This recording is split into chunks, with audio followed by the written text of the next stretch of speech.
Zombies seem to be everywhere these days, appearing in alarming numbers with disturbing frequency across the entire interactive medium. Like the gunmen of Red Dead Redemption, the gangsters of the Yakuza series are experiencing their own undead nightmare with the tongue-in-cheek and entirely non-canon spin-off, Dead Souls. Can they survive the transformation?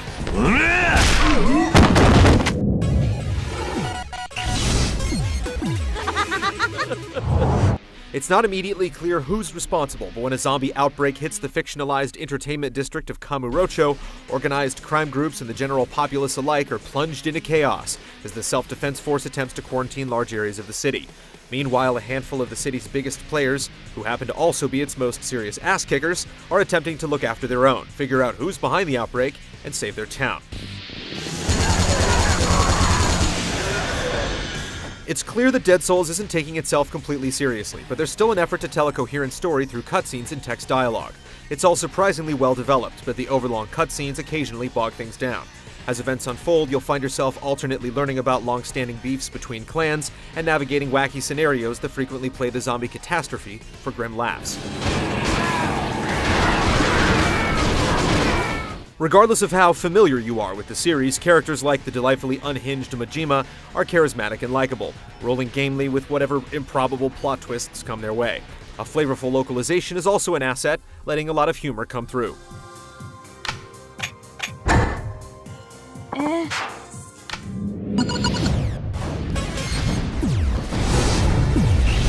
Dead Souls inherits the free-roaming design of past Yakuza games to some extent, but the gradual contraction of the safe zone and the sense of urgency carried by key missions give the game a somewhat claustrophobic feeling.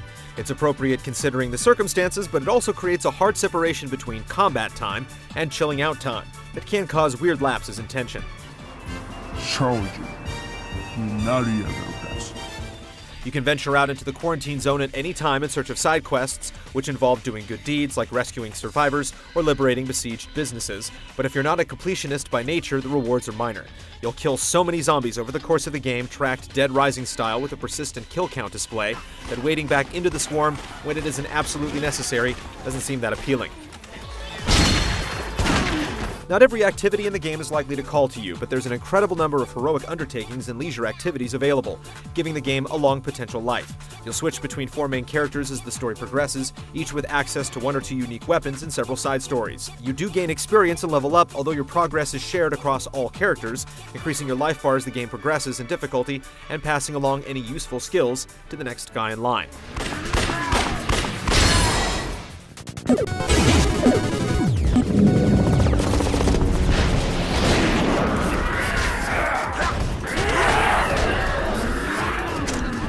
Trying to maneuver around and shoot zombies in Dead Souls initially feels even weirder than the game's goofy premise.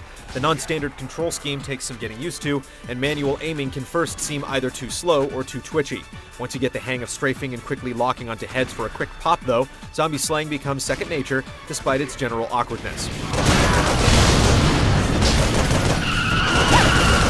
The hyper-violent brawling that defines other Yakuza games has been almost entirely excised in favor of an arsenal of guns that are well differentiated from one another and feel like they pack an appropriate punch.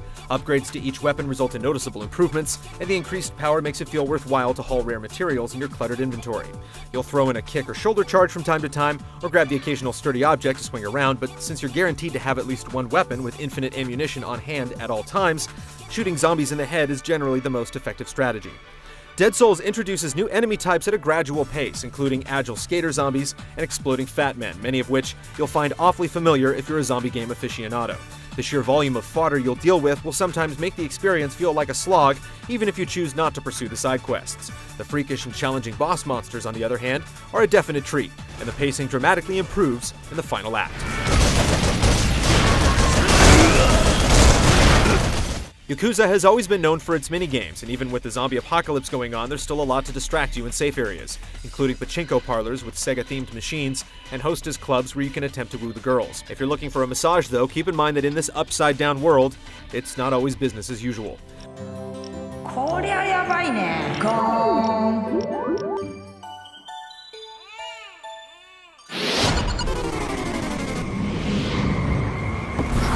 With so much borrowing of people and places from past Yakuza games, there sure is a lot of recycling going on in Dead Souls. Thankfully, all the reused material at least looks broken down and destroyed enough to provide an appropriately ruined backdrop for the story.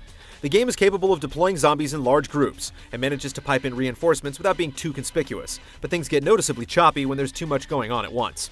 On the plus side, Yakuza still does a great job with the expressive digital faces in its cutscenes, and the voice performances are a perfect fit. The game also provides a spooky but energetic soundtrack that fits both the mood and the action. Despite some compromises and cut corners, the presentation issues don't do much damage to how the game plays. Yakuza Dead Souls feels like a semi-serious experiment. There's plenty of evidence that the developers care about the characters and the overall quality of the experience, but it has some difficulty justifying itself as a full-price game. There's fun here, but it comes with some unavoidable roughness. It's tough to get excited about a zombie game that's only decent, but whether it's Yakuza's special history or inimitable blend of drama and absurdity, there's something here that might be worth biting into. かかってこいや!